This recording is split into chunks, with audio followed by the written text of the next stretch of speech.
Thank you for coming. So today we have Jasmine, who is a member in our group that has offered to provide give a talk, and it's on a very very exciting topic on boundary objects. And really excited to hear her talk. So just to first give a bit of introduction and also just some logistics. We're going to be recording the session, and as you know. You could use the Zoom chat to ask any questions, but if we want to preserve any of these discussions, it's best to also utilize the Discord chat. So just please keep that in mind. That would be great. Um, and yeah, so Jasmine is a visualization researcher.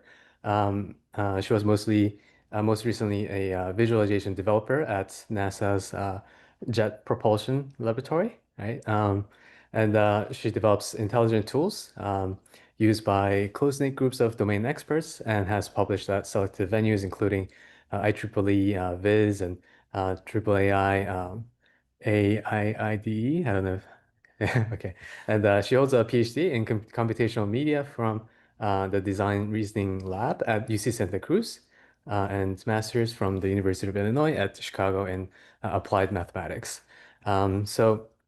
Without further ado, I'm just gonna hand off to Jasmine. And Jasmine, please take it away.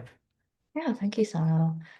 So I'm going to talk about boundary objects and why intelligent interfaces are boundary objects, and why we can use this as really a guiding lens to how do we see adoption, what patterns do we expect, if we've done a good job technically, what are what are the needs of experts who have these really technical things to communicate that are going to require an intelligent interface? Uh, what is the purpose of our work as designers when we are not when we are working for small populations of experts and conventional ideas around reach don't translate really well? So blackboards are an intelligent interface. We uh, in calculus class, when the instructor shows you the work they're doing and asks you to imitate that work, that's demonstrating the value of this intelligent interface for making good decisions uh, about your proof technique later on, or your solving technique in undergrad.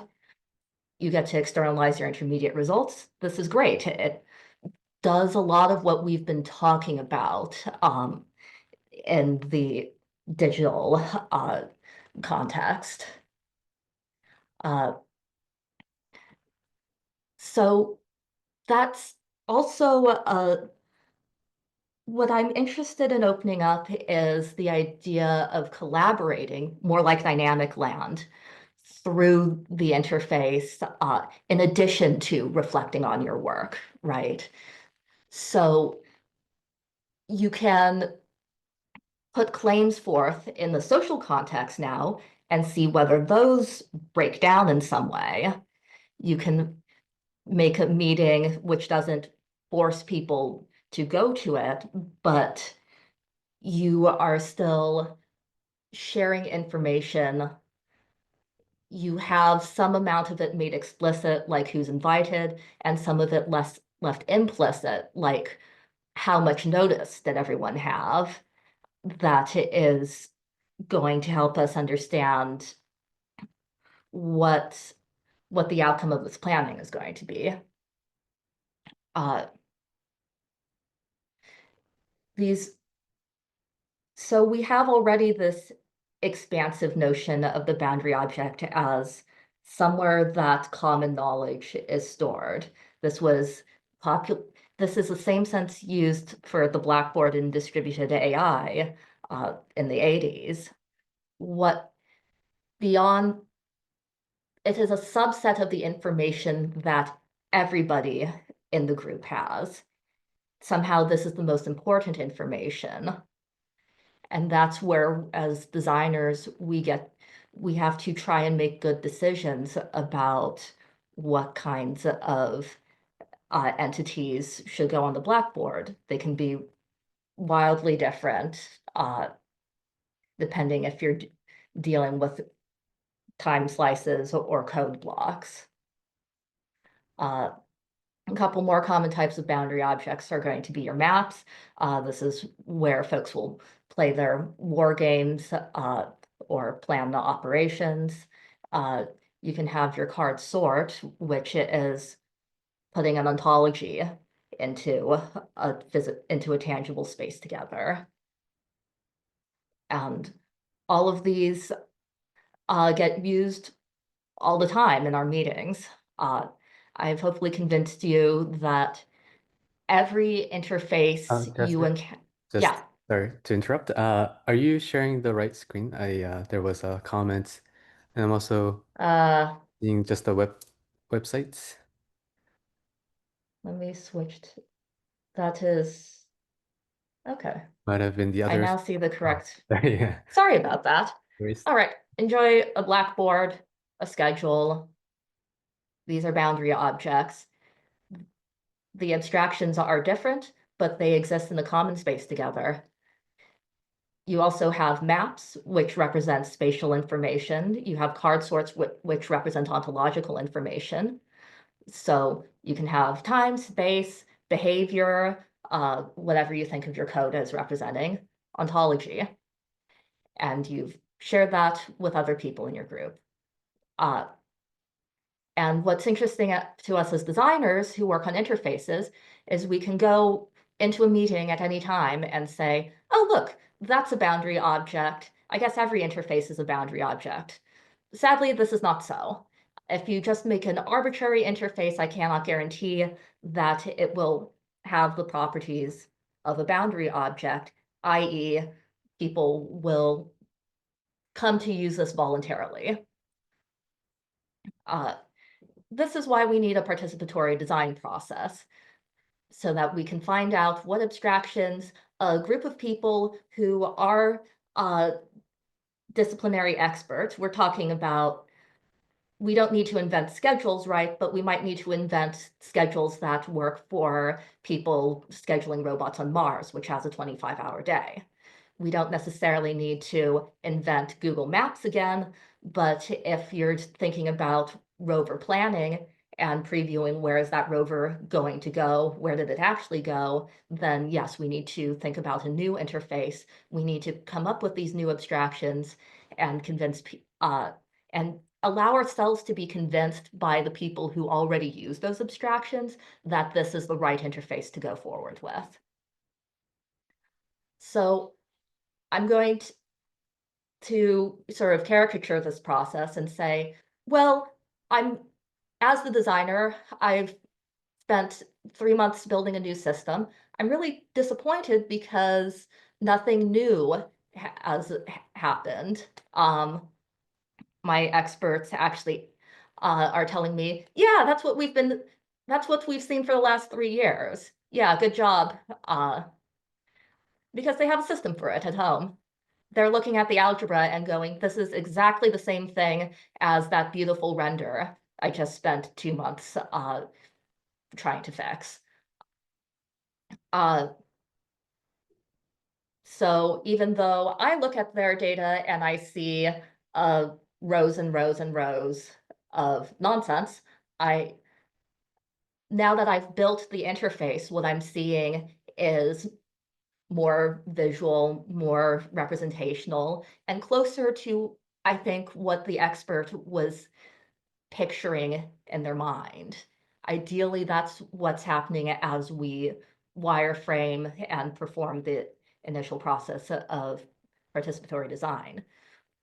What's more is that now that we have this common representation, the expert has the ability to point out problems with this, like this little missed cycle.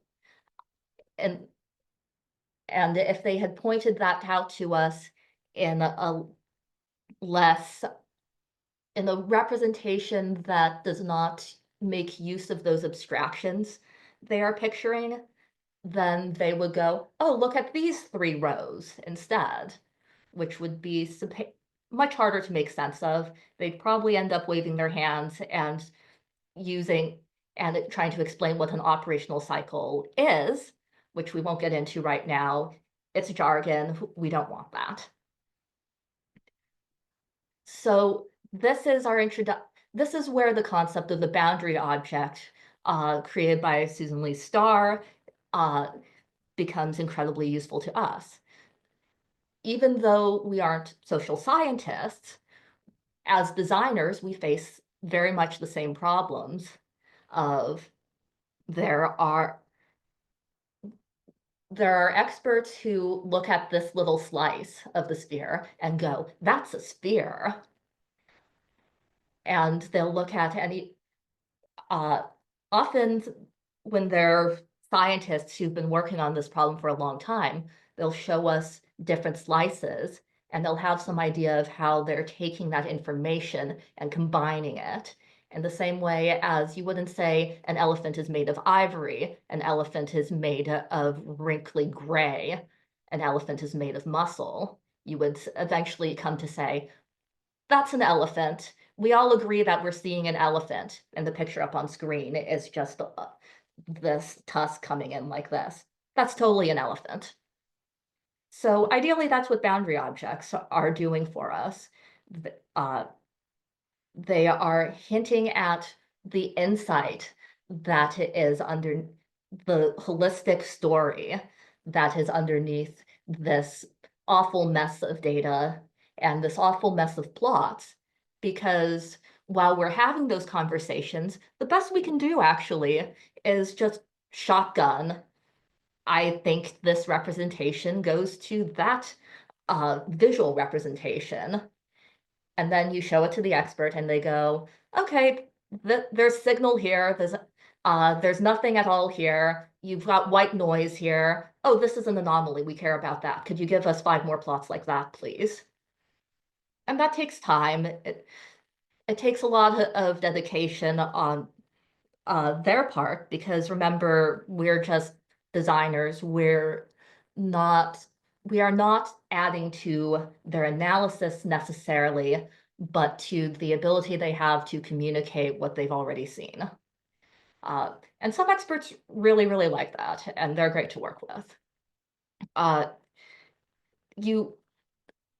The value we're adding is by respecting these, because we have a common interest with the scientists in the inscriptions that they're using. When they're using the Blackboard and creating all of these codes, that is a very dense set of decisions that they've externalized and made available to other people. The only downside to that density is it trades off against not everybody can read it. You're actually bringing, in our case, maybe 10 weeks of conversations to bear when we're making sense of a new type of inscription for the first time. And since we have the ability to write interfaces and procedures, we're basically teaching the computer to use this inscription at the same time as we're learning it. That gives us the best possible perspective to bring other stakeholders who are not designers and who are not scientists specialized in the same area into the depth of the work that is being done by the time we get there. So that's why I'm appealing to this concept of professional vision, which is articulated by Goodwin as a designer, as a social scientist, to say, yeah, we need this to explain what scientists are doing. The other neat thing about a participatory design loop down here is that you can extend it and you can bring other stakeholders into the loop. So in this case, we are sitting down here, tapping out more exploratory visualizations in our notebook. Our scientists are sitting here going, yeah, that's something, pass these through. And then they turn around and go to a decision maker and give their report. So if we've done our job very well, they will get a report that says exactly what they were going to say, but communicates it much more effectively because there will be a visual that is not just designed for this, uh, that's not just designed for this one instance, but also for generally this kind of thing.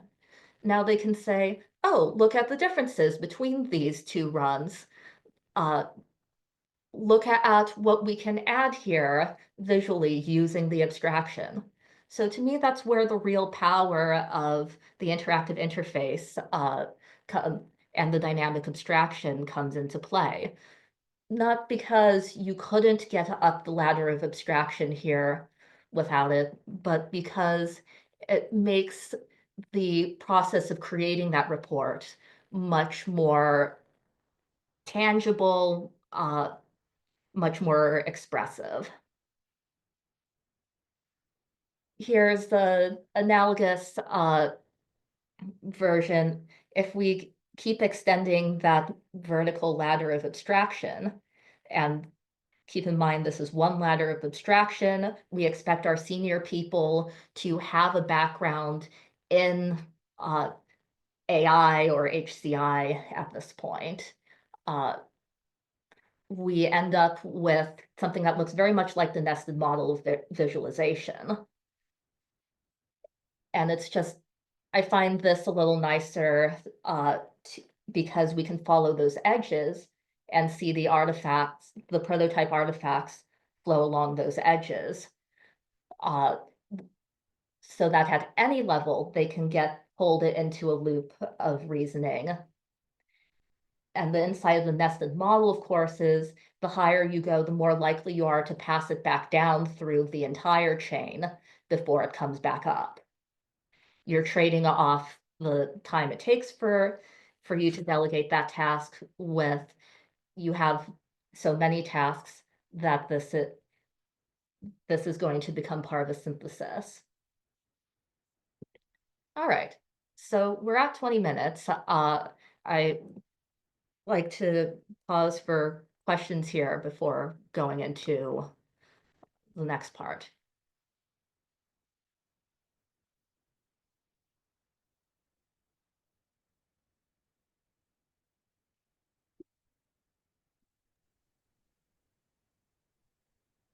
Let's see. I'm going to, Can I ask one question?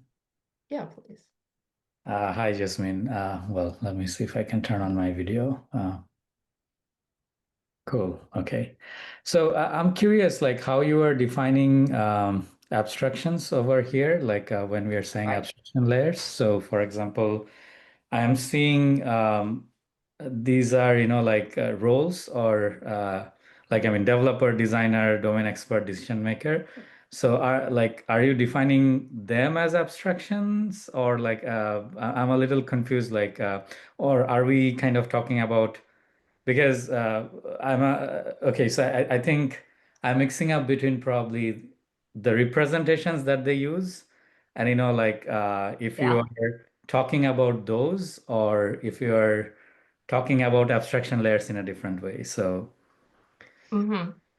The representations they use are layers of abstraction, uh, but I've put the domain experts in the figure uh, because we do need to reconcile, because if you bring the same abstraction to different people, it's not going to work. So this is similar to a Grok loop in that you're binding together the view from the abstraction with the view from the discipline, from that discipline style of conversation that happens to be represented by your stakeholder. Uh, does that, or, yeah. I mean, I think that makes sense to me. And I think the next natural question would be, how do you seamlessly move between these different representations? So, but yeah, anyway, mhm. you can continue the talk. So, yeah. Yeah, let's pull up some examples of applications. Since I was just sketching, any other questions? I have a Oh, no, I have a more of a general question, so I'll come back to it after. Yeah, you go through the second part. okay. So since we're talking about knowledge production, we ultimately want to create an interface that has this kind of embedded expertise, which I would even define as the ability to take an instruction at one level of abstraction, figure out what that means on the ground, and circulate back up. So for instance, if I say, I would like my operational cycle to be closed on this day, maybe there's a good way using my notation to find a path and pull it onto that track and say, okay, it's closed now, and I didn't break any other operational cycles doing that. So that's kind of why I need the ladder of abstraction as a technology to get us to what is fluency in this stack of abstractions. And how can it belong to an interface rather than the person? That's rather strange. So let's assume we've solicited some of these tools. So we already have a visual representation that's actually capable of these operations at the first blow. So if we're dealing with code, we can have a very tall stack of abstractions that all looks like a string of text. That doesn't change the fact that it's a tall stack of abstractions, which makes our IDE a very complicated interface indeed. Paper tools tend to be less dense than that. We've identified it. This is following us around the loop. Just tracing different artifacts, making sure we validate them with the experts. If you're publishing a paper, this is a good point to cash out. Yes, we talked with people. Yes, this is the thing they use. Yes, they think it. Yes, they like it. And after that, ideally, we get to deploy it and find out whether people actually use it. This is complicated by that question that you asked, Sakib, about whether the abstraction is the same thing as a stakeholder, which it's fair to say that stakeholders are equipped with certain abstractions. And the challenge as designers that we face is when we have two stakeholders, very smart people with two different sets of abstractions who don't know each other's abstractions and are getting really frustrated trying to talk with each other. So that's when we need to, instead of the vertical transfer we just outlined, this is when we need to perform a horizontal transfer and cast one set of abstractions in terms of another. I'm not claiming that our interfaces do this, I'm claiming that we as designers do this. This lets us cache out the boundary object and achieve the collaboration that Star is describing in this language of social science without assuming a consensus from a pre-existing discipline. We can't do that. It's interdisciplinary work, right? So the case study that is based on my work at JPL is how do we get information ultimately to the science team about how much data they're getting back from Mars, which is a complicated system where there is a staffing team and a relay team where the staffing team wants to deal with the human factors. The relay team wants to make it basically possible to communicate with Mars.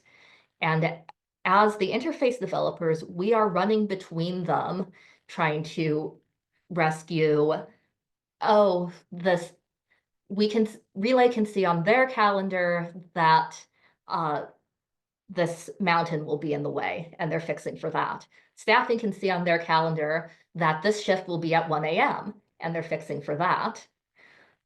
But they don't have a good way of reconciling those calendars together since they're dealing with ultimately different concerns. There's a lot of wickedness in this problem. That's still different than what the scientists want, which is all around, okay, but when do I get my rock samples back? When do I get my decisional data back that lets me drive this? And you have so many people constantly engaged in translation because staffing people work on the operations team, and they sit there, hopefully not at 1 a.m. People from Relay work on the operations team. So even in the presence of all of this shared context and all of these conversations, it's still such a large organization that they want an interface that is not the schedule used by staffing and is not the schedule used by Relay, but is simpler, that has the information that they both care about. It contains the intersection of their concerns, not the union, which is completely intractable. So I believe this generalizes to other kinds of wicked problems where your stakeholders have different ways of measuring success, which is a very classic idea from urban planning, where reductionism has been tried, scientific management has been tried. It results in bad outcomes for marginalized communities over the long run. So we'd like to avoid that. Let me jump through this example. Let me jump through this example and say, we have all of this precedent for horizontal transfers of knowledge in the context of governments, in the context of science that the government needs done, that has these really stable funding patterns historically, so that there is a reason to do communication with the public, there's a reason to do communication with policymakers, and there's a reason to work with other teams at the same lab, be it JPL or be it Los Alamos, to learn not how to do what they're doing, but to learn what it is that they are doing, so that you can start to compile these atlases with functional components from different domains. It's like trying to make a map of the human body. If you only talk with neuroscientists, you're going to end up with a nervous system wrapped in skin, which seems not adequate.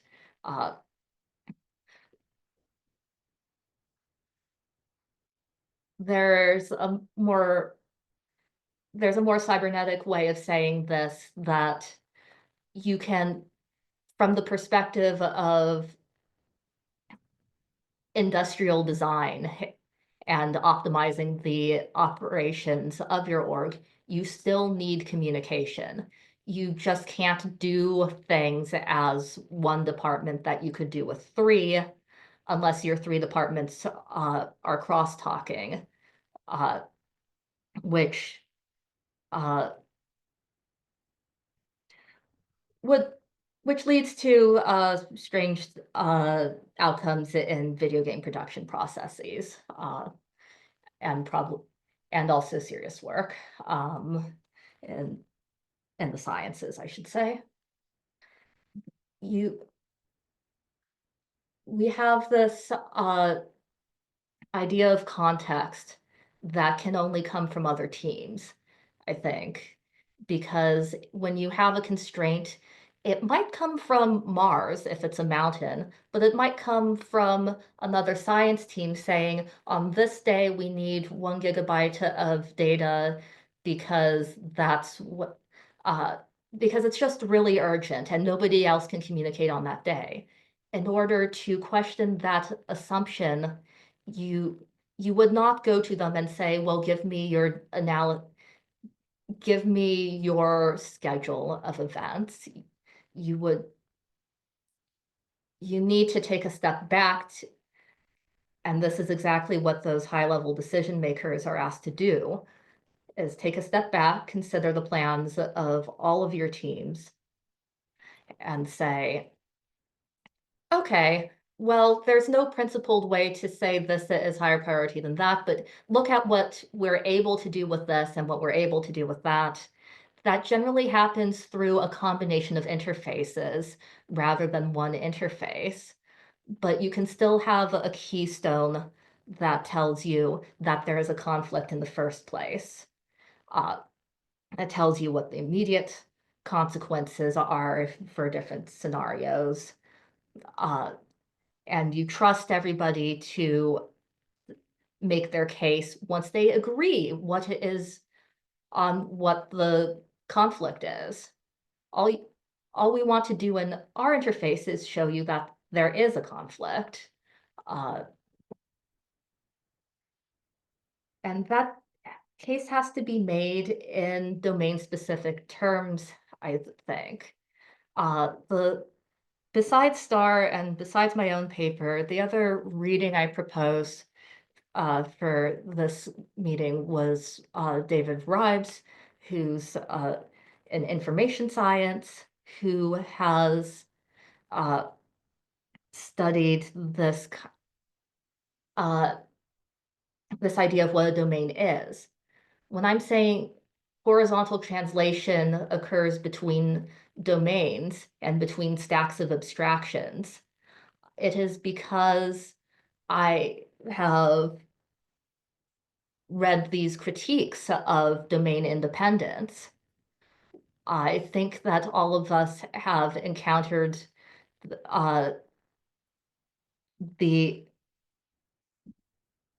none of us really believes that data is objective, but we think but it serves this purpose of coordination.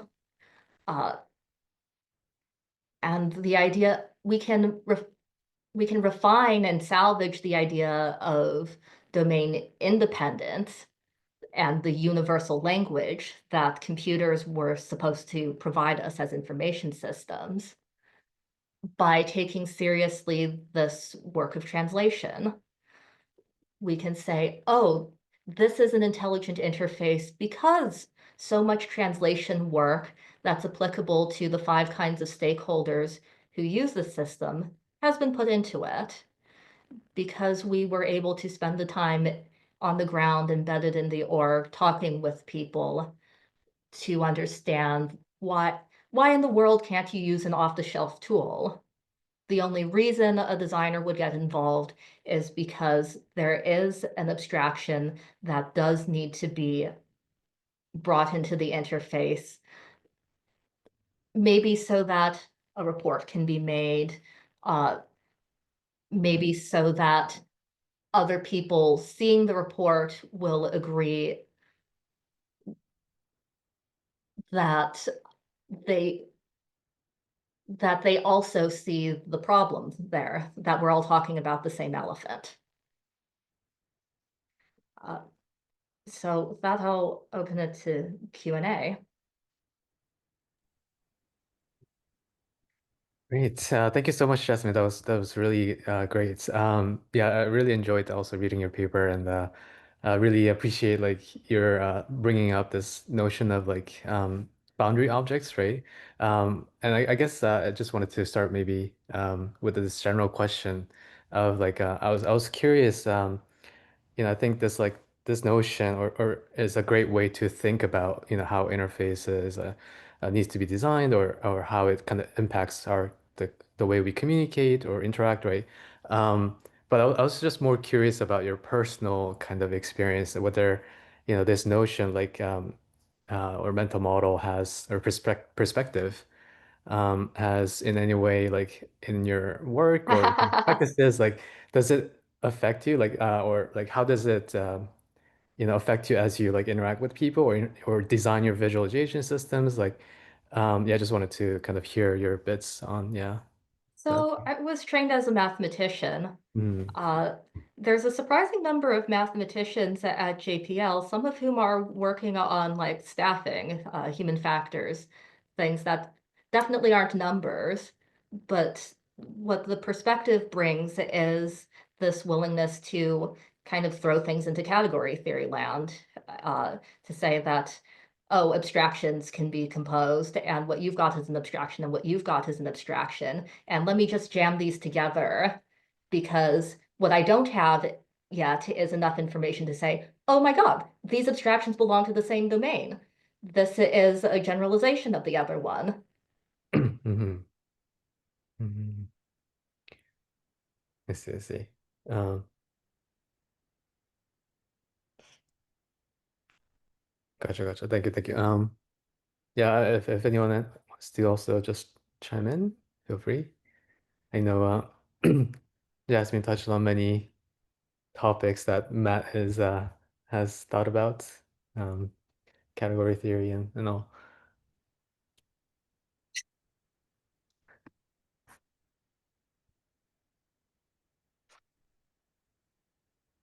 I mean, I have a question, which is how much do we have like PL background? Are we thinking about compilers and syntax trees as part of what a dynamic abstraction uh, a- as the core technique maybe for looking at a pile of events and saying, Mm, oh, well, this is an operational cycle. Well, there's your problem. mm. Yeah, that's interesting.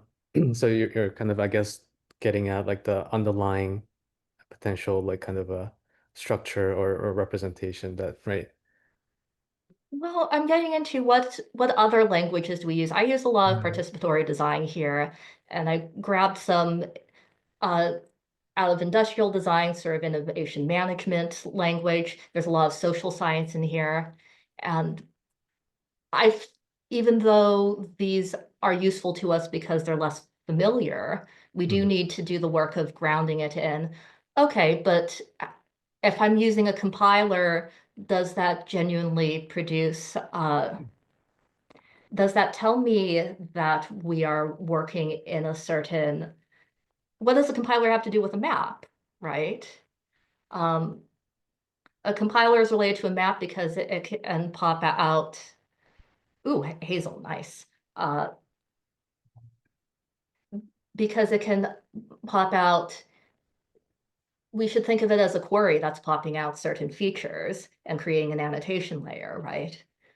mm, So how do we mount these intelligent systems that we already know how to build and use in these contexts, like the map or how, like the board of Post-it notes that everyone collaborates in? mm. So keep or Dev.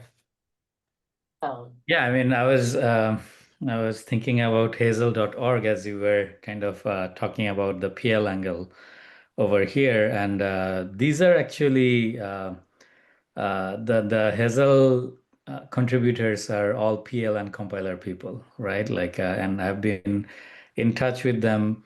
I'm collaborating with a WebAssembly expert right now for Ooh, some project that I'm doing right now, right? hell yeah. Yeah, so I think I think that's a spot on question that okay, like can we look at let's say compiler folks or like the work that is done in the PL landscape, like can we actually reuse that or you use some of the concepts to think about abstraction layers and specifically moving between different abstraction layers, right? So Yeah. it's a yeah, I mean it's an open, pretty much an open question, like pretty much research. However, I think it's the way you are. I think you're pointing to the right communities. I think those are the collaborations that we should be looking into for sure. And this is I think this is the CS disciplinarity means you getting to the working system. The challenge is almost saying you have to do so little new work to get value to this group of scientists. One of my past projects was working with by they have their own rule simulation language, CappaSim. That was it's a different kind of thing. They had the most basic possible IDE and debugging system because they'd had to create this whole language to express macromolecular dynamics. Uh, Mhm. Even though it popped out to rate equations at the very end, uh, and it was all presented as though you had run the most basic MATLAB analysis. At the time, this was years and years ago. Mhm. So it didn't have the same compositionality that I would associate with more of these functional, uh, more of these functional programming, Sage kind of Sage math style Mhm. specialized libraries. Yeah. And that was frustrating because I saw this and was like, okay, so I have to mount this as a black box, I guess. I guess I have to build all of the tooling that would let this interop with my notebook if I wanted to use this in the wild. Yeah. Yeah, for sure.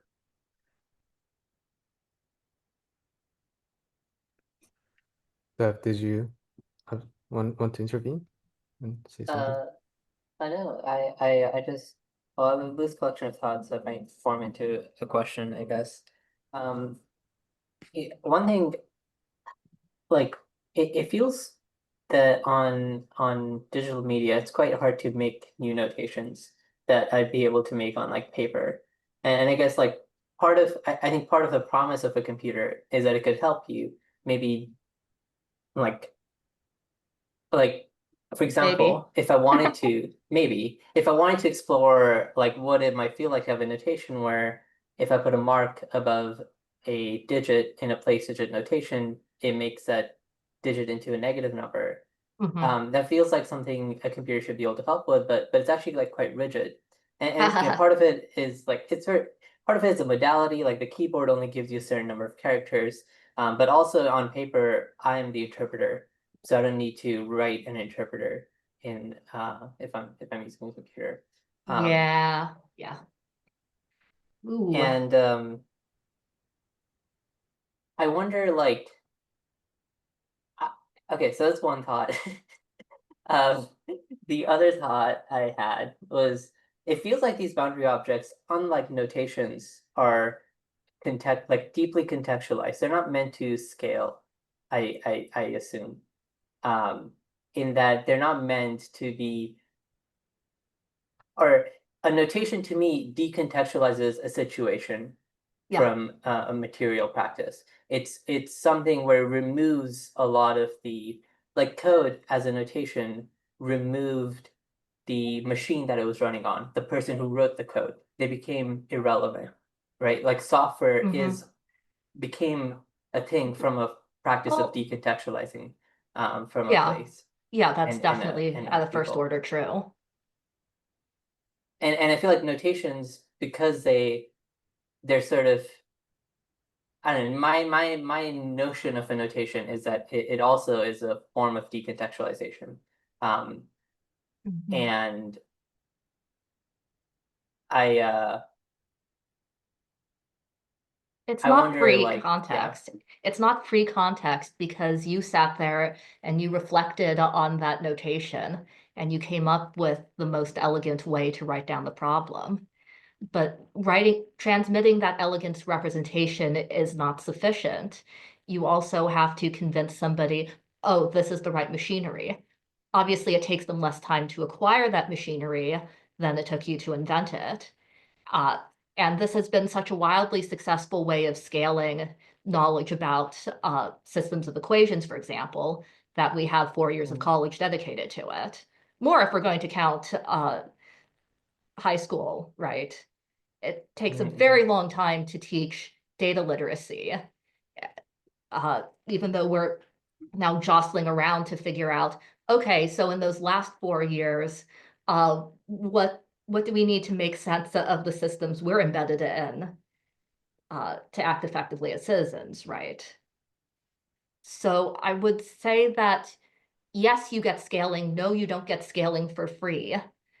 And when you have all of these heterogeneous forms of expertise because of the knowledge explosion, you can have stakeholders who somebody has 5 years working in this direction and 10 years working in that direction. You get all these spiky people who are frustrated that they maybe have 1 or 2 other people in the org who speak the same language that requires 5 years of shared context. Our value as designers is very much to come in and say, okay, well, you're frustrated because you're right, but here is a more elegant, I'm going to take that technical debt that was supposed to be handled by the disciplinarity of your interlocutor, and instead I'm going to put that into the interface. And instead of you just have to read this notation, it's going to compile that and it's going to run that in the sandbox and you can see what happens.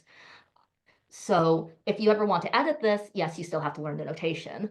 But if you just want to see the results of this black box, you don't have to stare at equations for 5 minutes because it relies on a piece of category theory that was invented in Australia 20 years ago or whatever. That makes a lot of sense. Yeah. It can help you. The interpretation can be useful, even if you might not engage intimately with the ideas behind the notation. It's a strange feeling to like make the casual encounter with the deep idea possible.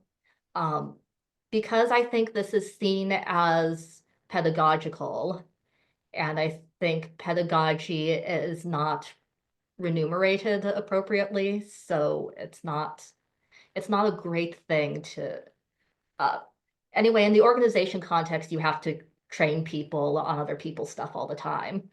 So you can smuggle it in as a professional practice. Because it's education and because you don't have a zillion other stakeholders all fighting about, well, what actually you don't have time to teach this in the curriculum. Actually. Cool. Thanks.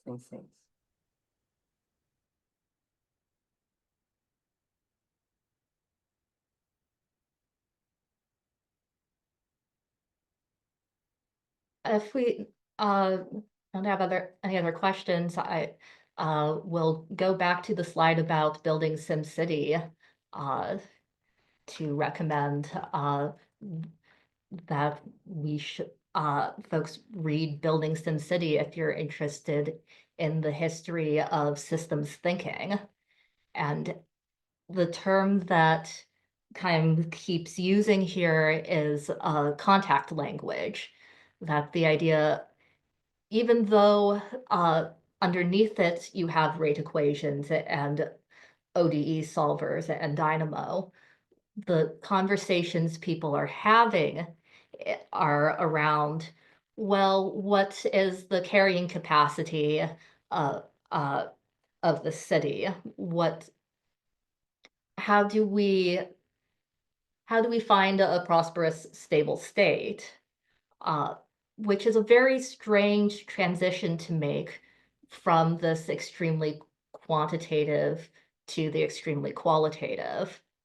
So having the history of that in the context of urban planning, in the context of constructivism and scientific management, his thesis is that SimCity is part of how scientific management won by popularizing these ideas and putting them in every grade schooler's hands, which is a very big claim to make. But it would say very fun things about the world that we live in, surrounded by these particular abstractions of all abstractions.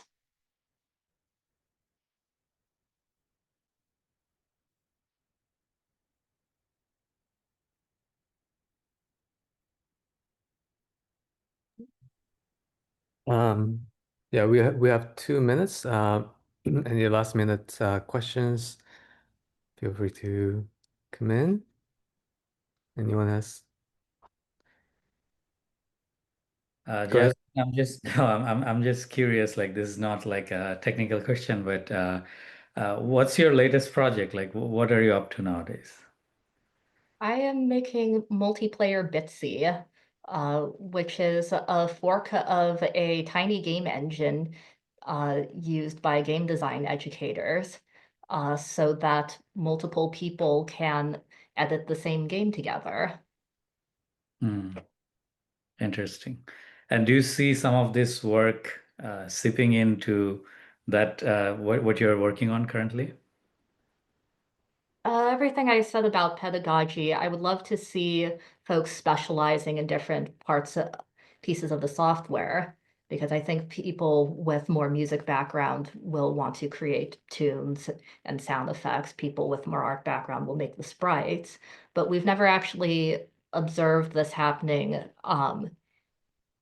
Like people will take on roles in the teams, but they're so fragmented across different softwares in sort of your Unity or Godot production pipeline that